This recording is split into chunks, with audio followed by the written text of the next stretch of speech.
നമസ്കാരം. ലോകത്തിലെ പ്രാചീന ഭാഷകളിലൊന്നാണ് സംസ്കൃതം. സംസ്കൃത ഭാഷയുടെ ഉപരിപഠന ജോലി സാധ്യതകൾ എന്തൊക്കെയാണ്? ഏതെല്ലാം കോളേജുകളിൽ സംസ്കൃതം പഠിപ്പിക്കുന്നുണ്ട്? ഈ ആധുനിക കാലഘട്ടത്തിൽ സംസ്കൃതത്തിൻ്റെ പ്രാധാന്യം എന്താണ്? ഈ വിഷയങ്ങളെക്കുറിച്ച് ഇന്ന് നമ്മളോട് സംസാരിക്കുന്നത് ഡോക്ടർ CM നീലകണ്ഠൻ സാറാണ്. അദ്ദേഹം കാലടി ശങ്കരാചാര്യ യൂണിവേഴ്സിറ്റിയിലെ മുൻ അധ്യാപകനാണ്. കലാമണ്ഡലം മുൻ അക്കാഡമിക് ഡയറക്ടറാണ്.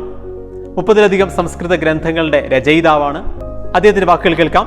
എല്ലാവരും ഈ വീഡിയോ മുഴുവൻ കാണുക.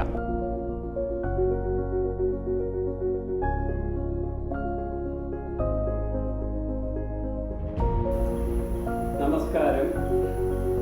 സംസ്കൃത പഠനത്തിൻ്റെ പ്രസക്തിയും പ്രാധാന്യവും എന്ന വിഷയത്തെക്കുറിച്ച് ഏതാനും ആശയങ്ങളാണ് ഞാനിവിടെ അവതരിപ്പിക്കുന്നത്. ലോക ഭാഷാ സാഹിത്യങ്ങളിൽ ഏറ്റവും പ്രാചീനമായ ഒന്നാണ് സംസ്കൃത ഭാഷയും സാഹിത്യവും. ഭാരതത്തിൻ്റെ പ്രാചീന വിജ്ഞാന ശാഖകൾ എല്ലാം സംസ്കൃതത്തിലാണ് ആദ്യം എഴുതപ്പെട്ടിരുന്നത്. വൈദിക സാഹിത്യം മുതൽ ആധുനിക കാലത്തെ സാഹിത്യ സമുച്ചയം വരെ നീണ്ട ഒരു വിജ്ഞാന ശാഖ, കല, സാഹിത്യം, തത്വചിന്ത, സാങ്കേതിക ശാസ്ത്രങ്ങൾ എന്നിവ അടങ്ങുന്ന വിപുലമായ ഒരു വിജ്ഞാന ശാഖ സംസ്കൃതത്തിൽ എഴുതപ്പെട്ടിട്ടുണ്ട്. വേദങ്ങൾ, ബ്രാഹ്മണങ്ങൾ, ആരണ്യങ്ങൾ, ഉപനിഷത്തുക്കൾ, വേദാംഗങ്ങളായ ശിക്ഷ, കൽപ്പം, വ്യാകരണം, നിരുക്തം, ജ്യോതിഷം, ഛന്ദസ്, അതിനുശേഷം ഇതിഹാസ പുരാണങ്ങൾ, ഉപവേദങ്ങൾ എന്ന് വിശേഷിപ്പിക്കപ്പെടുന്ന നാട്യവേദം, ധനുർവേദം, സ്ഥാപത്യവേദം, ആയുർവേദം തുടങ്ങിയവ, അതിനും പിന്നീട് കാവ്യനാടകാദികൾ, സ്തോത്രങ്ങൾ എന്ന് തുടങ്ങി വലിയ ഒരു വിജ്ഞാന സമ്പത്ത്, വിജ്ഞാന സമുച്ചയം സംസ്കൃതത്തിൽ രചിക്കപ്പെട്ടിട്ടുണ്ട്. ഭാരതീയ ചിന്താധാരകളുടെയും ഭാരതീയ സംസ്കാരത്തിൻ്റെയും എല്ലാ അടിവേരുകളും ഈ സംസ്കൃതത്തിൽ രചിക്കപ്പെട്ട ഗ്രന്ഥങ്ങളിൽ കാണുന്നുണ്ട്. സംസ്കൃതത്തിന് ശേഷം ഏകദേശം അതേ കാലഘട്ടത്തിൽ തന്നെ പാലി, പ്രാകൃതം എന്നീ ഭാഷകളിൽ ബൗദ്ധ ജൈന ചിന്തകന്മാരുടെ, ശ്രീബുദ്ധൻ്റെയും ജിനന്റെയും മറ്റും അവരുടെ അനുയായികളുടെയും തത്വചിന്തകൾ പ്രചരിക്കുന്ന ഗ്രന്ഥങ്ങൾ പാലി, പ്രാകൃതത്തിൽ രചിക്കപ്പെട്ടു. കുറെ കൂടി കഴിഞ്ഞ് പ്രാദേശിക ഭാഷകളും സംസ്കാരങ്ങളും രൂപപ്പെട്ടതിന് ശേഷം ഭാരതത്തിൽ പല പ്രദേശങ്ങളിലായി തമിഴ്, മലയാളം, കന്നഡ, തെലുങ്ക് തുടങ്ങിയ ഭാഷകളും സാഹിത്യങ്ങളും രൂപപ്പെട്ടു. അതിനെത്രയോ മുമ്പ് തന്നെ ദക്ഷിണേന്ത്യയിൽ, ദക്ഷിണ പഥത്തിൽ, ദക്ഷിണഖണ്ഡത്തിൽ, അന്ന് കേരളം, തമിഴ്നാട്, ആന്ധ്ര തുടങ്ങിയ സംസ്ഥാനങ്ങൾ രൂപപ്പെടുന്നതിന് മുമ്പ് ആ പ്രദേശങ്ങളെയെല്ലാം ഒന്നിച്ച് ദക്ഷിണഖണ്ഡം, ദക്ഷിണാപഥം എന്നാണ് വിവരിച്ചിരുന്നത്. അവിടെ തമിഴ് ഭാഷയും സംസ്കാരവും രൂപപ്പെട്ടിരുന്നു. തമിഴ് ഭാഷയ്ക്കും സംസ്കാരത്തിനും ഏകദേശം സംസ്കൃത ഭാഷയുടെയും സംസ്കാരത്തിൻ്റെയും അത്ര തന്നെ പ്രാചീനതയുണ്ട്. ഇതെല്ലാം കൂടി തമിഴ് സംസ്കാരം, തമിഴ് ഭാഷാ സംസ്കാരം, പ്രാകൃത ഭാഷാ സംസ്കാരം, സംസ്കൃത ഭാഷാ സംസ്കാരം, തുടർന്ന് മധ്യകാലഘട്ടത്തിൽ 8, 9, 10 നൂറ്റാണ്ടുകളിലും അതിനുശേഷവും ഇവിടെ രൂപപ്പെട്ട പ്രാദേശിക ഭാഷകൾ, ദേശഭാഷകൾ, മലയാളം, തെലുങ്ക്, കന്നഡ, ഹിന്ദി, ഉറുദു തുടങ്ങിയ ഭാഷകൾ, ഈ ഭാഷകളെല്ലാം കൂടിച്ചേർന്നിട്ടുള്ള സമ്പന്നമായ ഒരു സംസ്കാരവും സമ്പന്നമായ ഒരു സാഹിത്യവുമാണ് നമുക്കുള്ളത്. ആധുനിക കാലഘട്ടത്തിൽ യൂറോപ്യന്മാരുടെ ആഗമനത്തിന് ശേഷം ഇംഗ്ലീഷ് തുടങ്ങിയ പുതിയ ഭാഷാ സാഹിത്യങ്ങളും നമുക്ക് പരിചയപ്പെടാൻ ഇടയായി. ഇതിൽ ഏറ്റവും പ്രാചീനമായ ഭാഷാ സാഹിത്യം സംസ്കൃതത്തിലാണ് രചിക്കപ്പെട്ടത് എന്ന് സൂചിപ്പിച്ചു. വളരെ പണ്ട് മുതൽക്ക് സംസ്കൃതം പാരമ്പര്യമായി ഗുരുകുലങ്ങളിൽ പഠിപ്പിച്ചു പോന്നിരുന്നു. ആധുനിക കാലത്ത് 19, 20 നൂറ്റാണ്ടുകളായപ്പോൾ ഈ സംസ്കൃത ഭാഷാ പഠനത്തിന് സ്ഥാപനങ്ങൾ രൂപപ്പെട്ടു. സ്ഥാപനങ്ങൾ ആധുനിക കാലഘട്ടത്തിൽ സ്ഥാപനങ്ങൾ ഉണ്ടായി. കേരളത്തിൽ ഉദാഹരണമായി തിരുവനന്തപുരത്തും കൊച്ചിയിലും രാജഭരണത്തിന്റെ കീഴിൽ സംസ്കൃത പാഠശാലകൾ സ്ഥാപിക്കപ്പെട്ടു. അവയാണ് പിന്നീട് തിരുവനന്തപുരം സംസ്കൃത കോളേജ്, തൃപ്പൂണിത്തുറ സംസ്കൃത കോളേജ് എന്നിങ്ങനെ രൂപപ്പെട്ടത്. ഇതെല്ലാം ഏകദേശം 100 വർഷങ്ങൾക്ക് മുമ്പ് ആണ് ഈ കലാലയങ്ങൾ രൂപപ്പെട്ടത്. അതേ കാലത്താണ് പട്ടാമ്പിയിൽ, മലബാറിൽ പട്ടാമ്പിയിൽ പുന്നശ്ശേരി നമ്പി, ഗുരുനാഥൻ എന്ന് വിശേഷിപ്പിക്കപ്പെടുന്ന വലിയ പണ്ഡിതനായ പുന്നശ്ശേരി നമ്പിയുടെ നേതൃത്വത്തിൽ ഇവിടെ സാരസ്വതോദ്യോതിനി സംസ്കൃത പാഠശാല എന്ന പേരിൽ സംസ്കൃത പാഠശാല രൂപപ്പെടുകയും അവിടെ പ്രത്യേകിച്ചും പുന്നശ്ശേരി നമ്പിയുടെ സംഭാവന, അവിടെ ഈ പാഠശാലയിൽ ജാതി മത ലിംഗ ഭേദമന്യേ എല്ലാവരെയും സംസ്കൃതം പഠിപ്പിക്കാൻ അദ്ദേഹം മുന്നോട്ട് വന്നു എന്നുള്ളത് ഈ പാഠശാലയുടെ പ്രത്യേക സംഭാവനയാണ്. പുന്നശ്ശേരി നമ്പിയുടെ കാലഘട്ടത്തിൽ എല്ലാ സമുദായത്തിൽ നിന്നുമുള്ള ആളുകൾക്കും സംസ്കൃതം പഠിക്കാനുള്ള അവസരമുണ്ടായിരുന്നു. ആ കാലത്ത് തിരുവനന്തപുരത്തോ തൃപ്പൂണിത്തുറയിലോ അത്തരം ഒരു സൗകര്യം ഉണ്ടായിരുന്നില്ല. പിന്നീട് ആധുനിക കാഴ്ചപ്പാടിൻ്റെ, പുരോഗമനപരമായ കാഴ്ചപ്പാടിൻ്റെ ഫലമായി എല്ലാ ഈ സംസ്കൃത കലാലയങ്ങളിലും അത്തരം സൗകര്യങ്ങൾ ജാതി മത ലിംഗ ഭേദമന്യേ സെക്കുലറായി എല്ലാവർക്കും സംസ്കൃതം പഠിക്കാനുള്ള സാഹചര്യമുണ്ടായി. അതിനുശേഷം ഈ 3 കലാലയങ്ങളും കേരള സർക്കാർ ഏറ്റെടുക്കുകയും അവിടെ ആധുനിക രീതിയിലുള്ള BA, MA, PhD കോഴ്സുകൾ ആരംഭിക്കുകയും ചെയ്തു. ഇന്ന് സംസ്കൃത പഠനം കേരളത്തിലും ഇന്ത്യയിലും വളരെ വിപുലമായി പ്രചരിച്ചിട്ടുണ്ട്. മറ്റ് ഭാഷാ സാഹിത്യങ്ങളെ പോലെയും മറ്റ് ശാസ്ത്രശാഖകളെ പോലെയും തന്നെ പ്രാധാന്യം സംസ്കൃത പഠനത്തിന് ഇന്ന് കേരളത്തിലും ഇന്ത്യയിലും കൈവന്നിട്ടുണ്ട്. സംസ്കൃത പഠനത്തിന് ഈ 3 സംസ്കൃത കോളേജുകൾ, കേരളത്തെ സംബന്ധിച്ച് പറയുകയാണെങ്കിൽ ഈ 3 സംസ്കൃത കോളേജുകൾ, തിരുവനന്തപുരം, തൃപ്പൂണിത്തുറ, പട്ടാമ്പി സംസ്കൃത കോളേജുകൾ സംസ്കൃതത്തിൻ്റെ വിവിധ വിഷയങ്ങൾ പഠിക്കാനായിട്ടുള്ള സൗകര്യമൊരുക്കുന്നു. പട്ടാമ്പി കോളേജിൽ സംസ്കൃത സാഹിത്യത്തിലാണ് BA, MA, PhD കോഴ്സുകൾ നടക്കുന്നത്. തിരുവനന്തപുരം, തൃപ്പൂണിത്തുറ സംസ്കൃത കോളേജുകളിലാകട്ടെ സംസ്കൃത സാഹിത്യം, സംസ്കൃത വ്യാകരണം, സംസ്കൃത ന്യായം, വേദാന്തം എന്നീ 4 വിഷയങ്ങളിൽ സംസ്കൃതത്തിൽ BA, MA പഠനങ്ങൾ, PhD പഠനങ്ങൾ നടക്കുന്നുണ്ട്. ഈ 3 സംസ്കൃത കോളേജുകളാണ് സംസ്കൃത പഠനത്തിൻ്റെ ഒരു അടിസ്ഥാനമായി കേരളത്തിലുള്ളത്. ഇതേപോലെ തന്നെ ആ കാലഘട്ടത്തിൽ കർണാടകത്തിലും തമിഴ്നാടിലും ഇന്ത്യയുടെ മറ്റ് പ്രദേശങ്ങളിലും രാജകീയ ഭരണത്തിൻ്റെ കീഴിൽ സംസ്കൃത പാഠശാലകൾ തുടങ്ങുകയും അത് പിന്നീട് സംസ്കൃത കോളേജുകളായി ഉയരുകയും ചെയ്തു. അതിന് ഒരു ഉദാഹരണമാണ് മദ്രാസിലെ മൈലാപ്പൂർ സാൻസ്ക്രിറ്റ് കോളേജ്, മൈലാപ്പൂർ സംസ്കൃത കോളേജ്. അത് ഇന്നും അതുപോലെ കർണാടകത്തിൽ മറ്റ് സംസ്ഥാനങ്ങളിലും സംസ്കൃതത്തിൻ്റെ വിവിധ ശാഖകളിലുള്ള പഠനത്തിന് ഇതുപോലെയുള്ള സൗകര്യങ്ങളുണ്ട്. കുറച്ചുകൂടി മുന്നോട്ട് വരുമ്പോൾ ആധുനിക വിദ്യാഭ്യാസ വീക്ഷണത്തിൻ്റെ പശ്ചാത്തലത്തിൽ കോളേജുകൾക്കും ഉപരിയായി സംസ്കൃതം പഠിക്കാൻ സർവകലാശാലകൾ സ്ഥാപിക്കപ്പെട്ടു. അത് അടുത്ത 10-25 കൊല്ലത്തിൻ്റെ ഇടയ്ക്ക് അല്ലെങ്കിൽ 10-30 കൊല്ലത്തിൻ്റെ ഇടയ്ക്ക് ഉണ്ടായിട്ടുള്ള സംസ്കൃത പഠനത്തിൻ്റെ ഒരു സവിശേഷമായ വികാസമാണ്. ഇപ്പോൾ കേരളത്തെ സംബന്ധിച്ച് പറയുകയാണെങ്കിൽ കേരളത്തിൽ കാലടിയിൽ ശ്രീശങ്കരാചാര്യരുടെ ജന്മസ്ഥലം ആയ കാലടിയിൽ 25-26 കൊല്ലങ്ങൾക്ക് മുമ്പ് സംസ്കൃത സർവകലാശാല സ്ഥാപിക്കപ്പെട്ടു.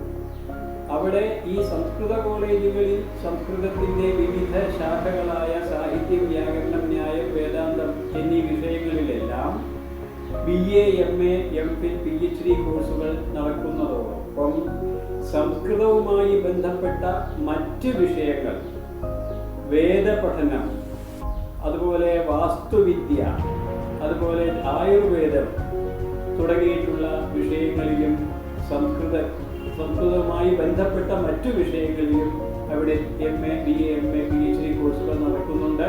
അങ്ങനെ സംസ്കൃത പഠനത്തിൻ്റെ ആധുനികമായ സർവകലാശാലാധിഷ്ഠിതമായ ഒരു വികാസം ഈ സംസ്കൃത സർവകലാശാല കേരളത്തിൽ സ്ഥാപിക്കപ്പെട്ടതോടുകൂടി അത് വിപുലമായി.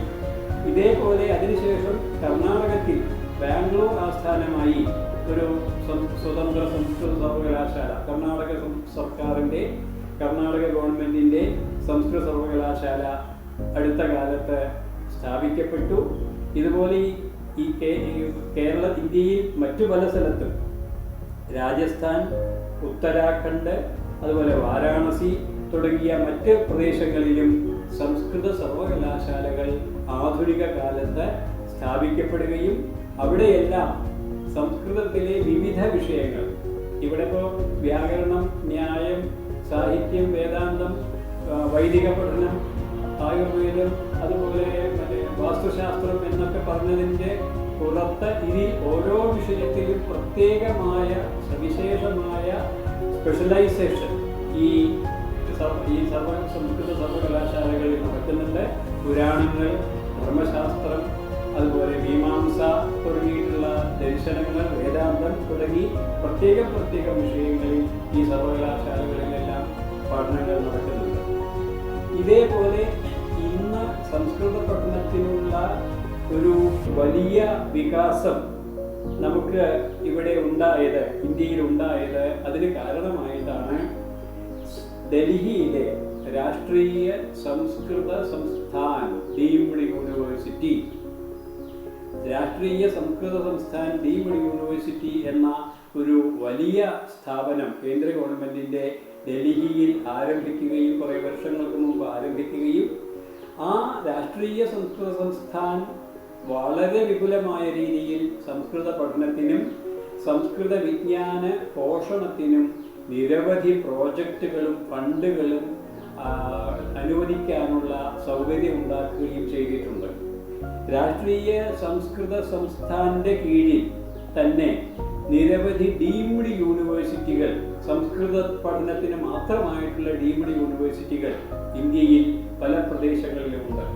അങ്ങനെയുള്ള ഒരു രാഷ്ട്രീയ സംസ്കൃത സംസ്ഥാന്റെ കീഴിലുള്ള സ്വതന്ത്ര ഡീംഡ് യൂണിവേഴ്സിറ്റിയാണ് കേരളത്തിൽ തൃശ്ശൂര് പുറനാട്ടുകര കേന്ദ്രീയ സംസ്കൃത വിദ്യാപീഠം ഡീംഡ് യൂണിവേഴ്സിറ്റി എന്ന വലിയ സ്ഥാപനം രാഷ്ട്രീയ സംസ്കൃത സംസ്ഥാന്റെ കേന്ദ്ര ഗവൺമെന്റിന്റെ രാഷ്ട്രീയ സംസ്കൃത സംസ്ഥാന്റെ കീഴിലുള്ള കേരളത്തിൽ പ്രവർത്തിക്കുന്ന പ്രശസ്തമായ ഒരു ഡീംഡ് യൂണിവേഴ്സിറ്റിയാണ്. ഇതുപോലെ സ്വതന്ത്ര ഭരണ പദവിയുള്ള എന്നാൽ രാഷ്ട്രീയ സംസ്കൃത സംസ്ഥാന്റെ കീഴിലായ നിരവധി ഡീംഡ് യൂണിവേഴ്സിറ്റികൾ ഇന്ത്യയിൽ പല ഭാഗത്തും പ്രവർത്തിക്കുന്നുണ്ട്. തിരുപ്പതിയിലെ രാഷ്ട്രീയ സംസ്കൃത സംസ്ഥാൻ ഡീംഡ് യൂണിവേഴ്സിറ്റി, ശൃംഗേരിയിലെ രാഷ്ട്രീയ സംസ്കൃത സംസ്ഥാൻ ഡീംഡ് യൂണിവേഴ്സിറ്റി, ബോംബെയിലെ രാഷ്ട്രീയ സംസ്കൃത സംസ്ഥാൻ ഡീംഡ് യൂണിവേഴ്സിറ്റി, പുരിയിലെ രാഷ്ട്രീയ സംസ്കൃത സംസ്ഥാൻ ഡീംഡ് യൂണിവേഴ്സിറ്റി, ഹിമാചൽ പ്രദേശിലെ ദേവപ്രയാഗിലെ രാഷ്ട്രീയ സംസ്കൃത സംസ്ഥാൻ ഡീംഡ് യൂണിവേഴ്സിറ്റി, ത്രിപുരയിൽ അഗർത്തലയിലെ രാഷ്ട്രീയ സംസ്കൃത സംസ്ഥാൻ ഡീംഡ് യൂണിവേഴ്സിറ്റി, UP ഉത്തർപ്രദേശിലെ ലക്നൌവിലുള്ള രാഷ്ട്രീയ സംസ്കൃത സംസ്ഥാൻ ഡീംഡ് യൂണിവേഴ്സിറ്റി എന്നിങ്ങനെ മിക്കവാറും എല്ലാ സംസ്ഥാനങ്ങളിലും, ഭാരതത്തിലെ എല്ലാ സംസ്ഥാനങ്ങളിലും രാഷ്ട്രീയ സംസ്കൃത സംസ്ഥാന്റെ ഡീംഡ് യൂണിവേഴ്സിറ്റികൾ പ്രവർത്തിക്കുന്നുണ്ട്. ഇതിനു പുറമെ രാഷ്ട്രീയ സംസ്കൃത സംസ്ഥാന്റെ ധനസഹായത്തോടുകൂടി അവരുടെ ഭരണ സംവിധാനത്തിന്റെ കീഴിൽ അവരുടെ ഭരണ നിയമങ്ങൾ അനുസരിച്ച് പ്രവർത്തിക്കുന്ന, സംസ്കൃതം പഠിപ്പിക്കുന്ന മറ്റു ധാരാളം സ്ഥാപനങ്ങളും ഇന്ത്യയിൽ പല സ്ഥലത്തുമുണ്ട്. കേരളത്തിൽ അത്തരമൊരു സ്ഥാപനത്തിന് ഉദാഹരണമാണ് ബാലുശ്ശേരി, കോഴിക്കോട് അടുത്തുള്ള ബാലുശ്ശേരിയിലെ സംസ്കൃത വിദ്യാപീഠം. ഡീംഡ് യൂണിവേഴ്സിറ്റി അല്ലെങ്കിലും രാഷ്ട്രീയ സംസ്കൃത സംസ്ഥാനത്തിന്റെ കീഴിലുള്ള ഒരു സ്ഥാപനമാണ്. അവിടെ രാഷ്ട്രീയ സംസ്കൃത സംസ്ഥാനത്തെ എല്ലാ കോഴ്സുകളും അവിടെ കൊടുക്കുന്നു. എല്ലാ പഠനശാഖയിലും അവിടെ സംസ്കൃതത്തിലുള്ള എല്ലാ പഠനശാഖയിലും അവിടെ പഠന സൗകര്യമുണ്ട്. അപ്പോൾ ആധുനിക കാലത്ത് പിന്നെ ഇതിനൊക്കെ പുറമെ വേദപഠനത്തിന് പ്രത്യേകമായി ഒരു യൂണിവേഴ്സിറ്റി തന്നെ, സർവകലാശാല തന്നെ ആന്ധ്രയിൽ തിരുപ്പതി ദേവസ്ഥാനത്തിൻ്റെ കീഴിൽ ഒരു സമ്പൂർണ്ണ സർവകലാശാല തന്നെ വേദപഠനത്തിന് വേണ്ടി സ്ഥാപിക്കപ്പെട്ടിട്ടുണ്ട്. അടുത്ത കാലത്തായി, കുറച്ച് കൊല്ലങ്ങളായി ഈ വേദ യൂണിവേഴ്സിറ്റി തിരുപ്പതിയിൽ ആരംഭിച്ചിട്ട് അവിടെ വേദപഠനത്തിൻ്റെ വിവിധ വിഷയങ്ങൾ സംഹിതകൾ, ബ്രാഹ്മണങ്ങൾ, ആരണ്യകങ്ങൾ, ഉപനിഷത്തുക്കൾ, ധർമ്മശാസ്ത്രങ്ങൾ, പുരാണങ്ങൾ, മീമാംസ, ദർശനങ്ങൾ തുടങ്ങിയിട്ടുള്ള പ്രത്യേകം വിഷയങ്ങളിൽ വേദവുമായി ബന്ധപ്പെട്ട പ്രത്യേകം വിഷയങ്ങളിൽ ഡിഗ്രി, PG, MPhil, PhD കോഴ്സുകൾ അവിടെ നടക്കുന്നുണ്ട്. തിരുപ്പതി ദേവസ്ഥാനത്തിൻ്റെ മേൽനോട്ടത്തിൽ, തിരുപ്പതി ദേവസ്ഥാനത്തിൻ്റെ ധനസഹായത്തോടു കൂടി വലിയ ഒരു കോമ്പൗണ്ടിൽ, നിരവധി ഏക്കറുകൾ ഉൾക്കൊള്ളുന്ന വലിയൊരു കോമ്പൗണ്ടിൽ ഈ സ്ഥാപനം വളരെ പ്രശസ്തമായ രീതിയിൽ ഇന്ന് നടന്നു വരുന്നുണ്ട്. അങ്ങനെ ആധുനിക കാലത്ത് സംസ്കൃത പഠനത്തിൻ്റെ സൗകര്യങ്ങളും സംസ്കൃത പഠനത്തിനുള്ള അതിലെ പല വിഷയങ്ങൾ സ്പെഷ്യലൈസ് ചെയ്യാൻ, അതിലെ പല വിഷയങ്ങൾ പ്രത്യേകം പഠിക്കാനുള്ള സൗകര്യവും കേരളത്തിലും ഇന്ത്യയിലും മറ്റ് സംസ്ഥാനങ്ങളിലും ധാരാളമുണ്ട് എന്നുള്ളത് സംസ്കൃത പഠനത്തിൻ്റെ ആധുനിക കാലഘട്ടത്തിൻ്റെ സംസ്കൃത പഠനത്തിൻ്റെ പ്രത്യേകതയാണ്. ഇത് വരാനുള്ളൊരു പ്രത്യേക കാരണം, പണ്ടുകാലത്ത് സംസ്കൃതം ചില പ്രത്യേക ഉന്നത ജാതിക്കാരുടെ ഇടയിൽ മാത്രം ഒതുങ്ങി നിന്നിരുന്നു. പക്ഷേ നേരത്തെ ഞാൻ സൂചിപ്പിച്ച പോലെ കുലശ്ശേരി നമ്പിയെ പോലെയുള്ള മഹാന്മാരുടെ പ്രവർത്തനത്തിൻ്റെ ഫലമായി, ആധുനികതയുടെ ഫലമായി നവോത്ഥാനം, ദേശീയത നവോത്ഥാനം തുടങ്ങിയിട്ടുള്ള ആധുനിക ചിന്തകളുടെ സ്വാധീനത്തിൻ്റെ ഫലമായി ഇന്ന് സംസ്കൃതം എല്ലാ വിഭാഗക്കാർക്കും, ജാതി, മത, ലിംഗ ഭേദമന്യേ എല്ലാവർക്കും സംസ്കൃതം പഠിക്കാനും സംസ്കൃതത്തിൽ ബിരുദങ്ങൾ എടുക്കാനും ഉന്നത ബിരുദങ്ങൾ എടുക്കാനുമുള്ള സൗകര്യം ഇന്ത്യയിലുണ്ട്. ക്രിസ്ത്യൻ വിഭാഗത്തിലും മുസ്ലിം വിഭാഗത്തിലും എല്ലാ വിഭാഗങ്ങളിലുമുള്ള ധാരാളം പ്രൊഫസർമാരും പണ്ഡിതന്മാരും കവികളും ചിന്തകന്മാരും സംസ്കൃതത്തിൽ ഇന്ന് സുലഭമായിട്ട് നമുക്ക് കാണാൻ സാധിക്കും. അവരുടെ സംഭാവനകൾ സംസ്കൃത പഠനത്തിന് വളരെ മുതൽക്കൂട്ടായി വന്നിട്ടുമുണ്ട്. ഇത്രയധികം സംസ്കൃത പഠന സൗകര്യം ഇന്ത്യയിൽ ഉണ്ട് എന്നിരിക്കെ എന്താണ് ഈ സംസ്കൃത പഠനത്തിൻ്റെ ആധുനിക കാലത്തെ സാധ്യതകൾ എന്നുകൂടി പരിശോധിക്കേണ്ടതുണ്ട്. സംസ്കൃതം എന്ന് പറയുന്ന ഒരു പ്രാചീന ഭാഷ അത് കേവലം ഒരു ഭാഷയല്ല, അത് ഭാരതീയ സംസ്കാരത്തിൻ്റെ തന്നെ പ്രതിനിധാനമാണ്. ഒരു ഭാഷ എന്നതിലുപരി അതൊരു സംസ്കാരത്തിൻ്റെ ആവാഹകമാണ്. ഒരു സംസ്കാരത്തിൻ്റെ ആവാഹകം എന്ന് പറയുമ്പോൾ ജീവിതത്തിൻ്റെ എല്ലാ തുറകളെയും ജീവിതത്തിൻ്റെ എല്ലാ ചിന്തകളെയും സ്പർശിക്കുന്ന അതിഗഹനങ്ങളായ തത്വങ്ങൾ ഉൾക്കൊള്ളുന്ന ഗ്രന്ഥങ്ങൾ സംസ്കൃതത്തിൽ രചിക്കപ്പെട്ടിട്ടുണ്ട്.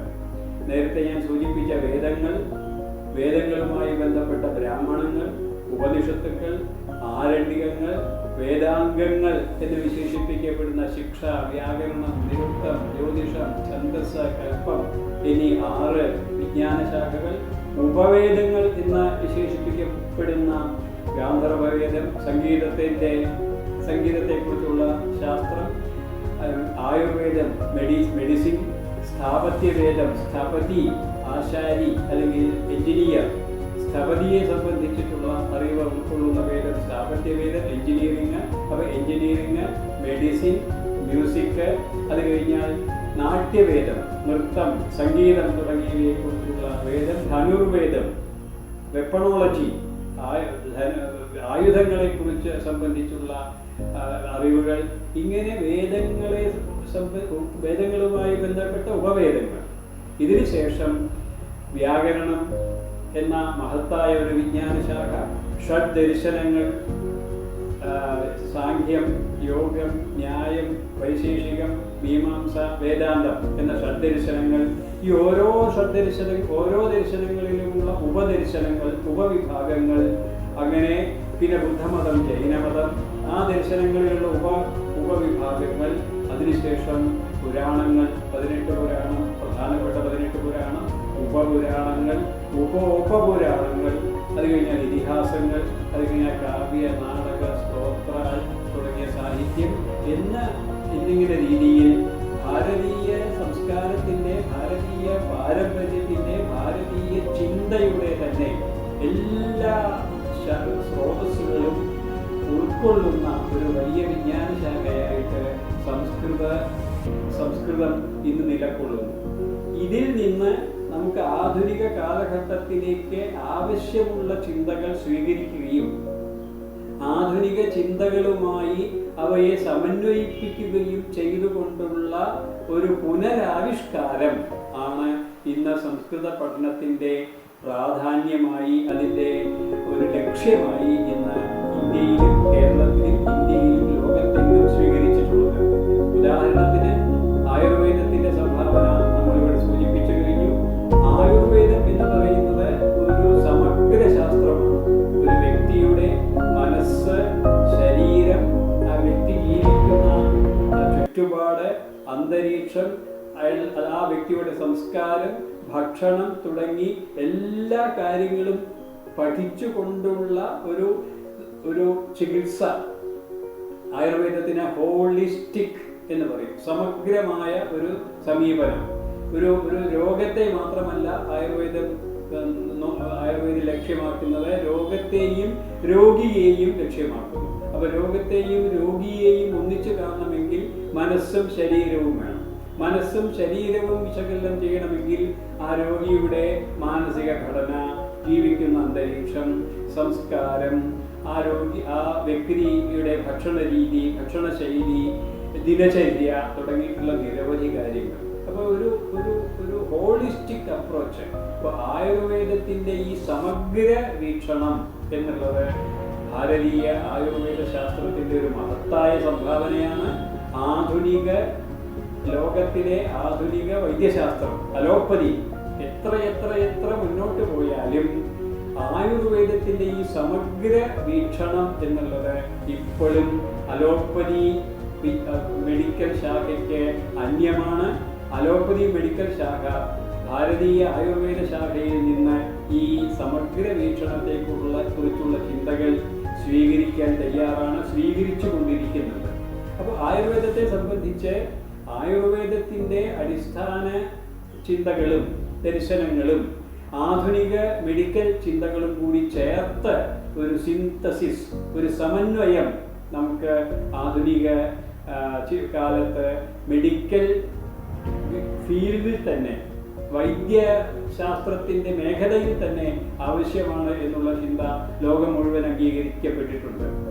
ഇതുപോലെ ഓരോ വിജ്ഞാന ശാഖയിലും, ഇപ്പോൾ സാഹിത്യ നിരൂപണമാണെങ്കിൽ ഭാരതീയ സാഹിത്യ നിരൂപണം, ആധുനിക പാശ്ചാത്യ സാഹിത്യ നിരൂപണം, തമിഴ് അടിസ്ഥാനമാക്കിയിട്ടുള്ള പ്രാചീന സാഹിത്യ നിരൂപണം, ഇതെല്ലാം ചേർന്നുകൊണ്ടുള്ള സാഹിത്യ നിരൂപണത്തിൻ്റെ നൂതന മേഖലകളെ കണ്ടെത്താനുള്ള ഒരു സമന്വയ സരണി ആവശ്യമാണ് എന്ന് ഇന്ന് എല്ലാവരും അംഗീകരിക്കുന്നുണ്ട്. എഞ്ചിനീയറിംഗ്, വാസ്തുവിദ്യ, എഞ്ചിനീയറിംഗിനെ സംബന്ധിച്ച് ഇന്ന് ഏറ്റവും അധികം പ്രസക്തമായിട്ടുള്ള ഒന്നാണ് ഭാരതീയ വാസ്തുശാസ്ത്രം. ഓരോ പ്രദേശത്തും ആ പ്രദേശത്തിൻ്റെ കാലാവസ്ഥയ്ക്കും അന്തരീക്ഷത്തിനും അനുസരിച്ച് അവിടെ ലഭ്യമാകുന്ന വസ്തുക്കളെ കൊണ്ട്, റിസോഴ്സുകളെ കൊണ്ട് ഗൃഹം നിർമ്മിച്ച് ഒരു സുഖകരമായ ഒരു ജീവിതം, അന്തരീക്ഷവും ഉണ്ടാക്കാൻ വേണ്ടിയുള്ള ഒരു രീതിയാണ് ഭാരതീയ വാസ്തുശാസ്ത്രത്തിൽ അവതരിപ്പിച്ചിട്ടുള്ളത്. അപ്പോൾ മോഡേൺ എഞ്ചിനീയറിംഗ് പല തരത്തിലും, അതിൻ്റെ ഡിസൈനിലും അതിൻ്റെ അന്തരീക്ഷത്തിൻ്റെ മിതശീതോഷ്ണാവസ്ഥ സൂക്ഷിക്കുന്നതിലും അതുപോലുള്ള മറ്റു കാര്യങ്ങളിലും ഭാരതീയ വാസ്തുശാസ്ത്രത്തിൻ്റെ തത്വങ്ങൾ സ്വീകരിക്കാൻ തുടങ്ങിയിട്ടുണ്ട്.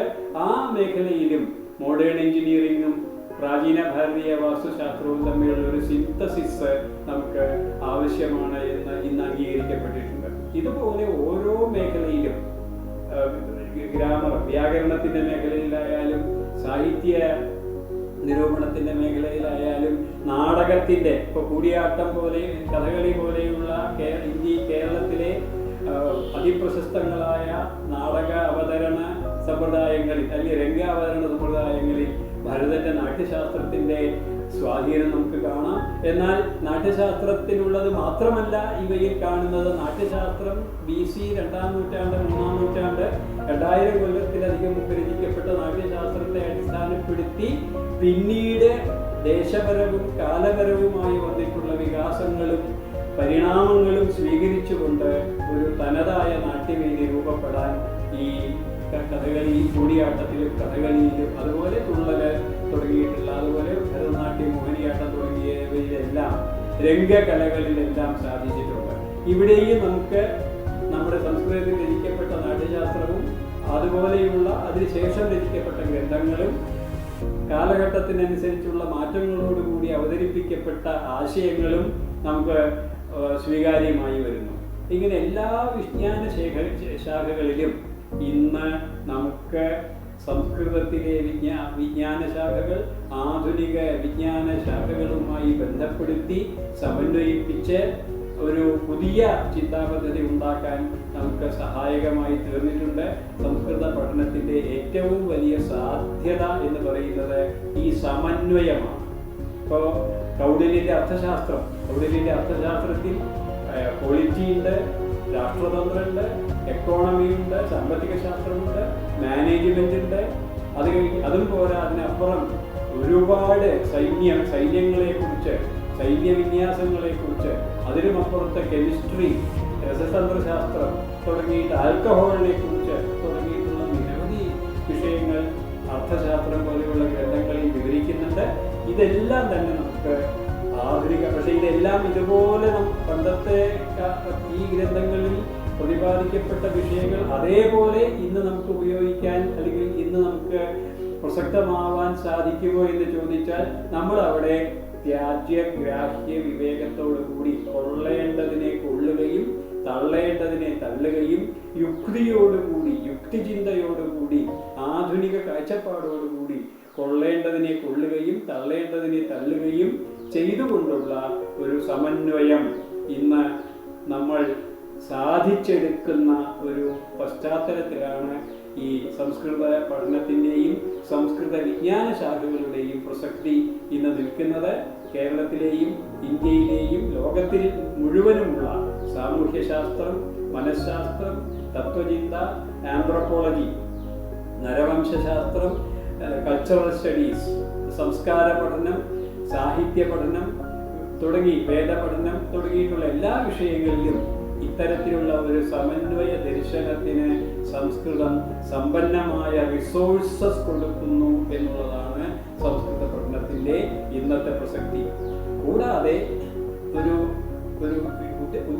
ഔദ്യോഗികമായ ഒരു പന്ഥാവിലൂടെ നമ്മൾ നോക്കുകയാണെങ്കിൽ സംസ്കൃതം ഇന്ന് പഠിച്ചാൽ BA, MA, MPhil, PhD കഴിഞ്ഞാൽ കോളേജുകളിലും യൂണിവേഴ്സിറ്റികളിലും ധാരാളം പോസ്റ്റുകളുണ്ട്.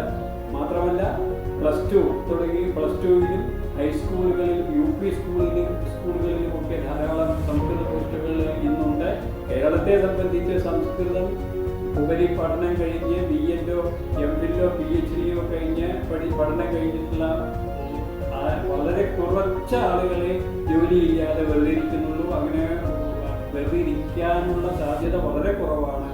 ഏതെങ്കിലും കോളേജുകളിൽ ഗസ്റ്റായിട്ടോ പെർമനൻ്റ് ആയിട്ടോ, സ്കൂളുകളിൽ പെർമനൻ്റ് ആയിട്ടോ ഗസ്റ്റായിട്ടോ ഉള്ള ഔദ്യോഗിക പഠനം, ഔദ്യോഗിക ജോലി കിട്ടാനുള്ള സാഹചര്യം സംസ്കൃതത്തിനുണ്ട്. അതിൻ്റെ സംസ്കൃത പഠനത്തിൻ്റെ പ്രാഥമിക തലം, ഉയർന്ന തലം ഞാൻ നേരത്തെ സൂചിപ്പിച്ച പോലെ അതിൻ്റെ സാംസ്കാരിക മൂല്യം, ഗവേഷണ മൂല്യം ഭാരതത്തിൻ്റെ, കേരളത്തിൻ്റെ സമഗ്ര ജീവിത മേഖലയിലേക്കും സമഗ്ര വിജ്ഞാന മേഖലയിലേക്കും സമഗ്ര ചിന്താ മേഖലയിലേക്കും ഇതിൻ്റെ സമന്വയം, ഇതിൻ്റെ ആശയങ്ങളുടെ സമന്വയം പ്രസക്തമായ രീതിയിൽ ആധുനികമായ രീതിയിൽ യുക്തിചിന്തയോടുകൂടി നമുക്ക് ഉൾക്കൊള്ളാൻ സാധിക്കുന്നതാണ്. അതാണ് സംസ്കൃത പഠനത്തിൻ്റെ ഇന്നത്തെ ഏറ്റവും പ്രധാനപ്പെട്ട പ്രസക്തി എന്ന് സൂചിപ്പിച്ചുകൊണ്ട് ഞാൻ നിർത്തട്ടെ.